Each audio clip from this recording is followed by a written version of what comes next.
Ассалаумағалейкум, қазақ елі. Қазақстан Республикасының президенті Қасым-Жомарт Кемелұлы Тоқаевқа үндеу. Біз Өзенмұнайгаз компаниясына қарасты УТТ мекемесінің бір топ жұмысшылары Өзенмұнайгаз компаниясына қарасты БЖБ мекемесінің ұжымының еңбек келісім шарттарын жасату мақсатында ұсынған заңды талаптарын толықтай қолдаймыз. Себебі ұсынған талаптар мұнайшылардың еңбек жағдайын жақсарту мақсатында Жаңаөзен қаласының жұмыссыздық мәселелерін шешу жолдарын ұсынған. Алайда Қазмұнайгаз басшылары ұсынған талаптарды талқылаудан бас тартып отыр.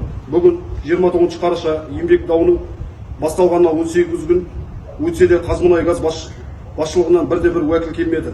Қазмұнайгаз басшылығы бұл әрекеті жағдайды күннен күнге ушықтырып барады деп санаймыз. Сол себепті өзіңізді конституциялық гарант есебінде Қазмұнайгаз басшылығын БЖБ мекемесінің ұжымымен келіссөзге келіп, талаптарды талқылауға ықпал етуіңізді және де еңбек дауын әділ шешуге тәуелсіз комиссия жіберуіңізді сұраймыз. Талап етеміз бе? Талап етеміз бе? Талап етеміз бе? Талап етеміз бе?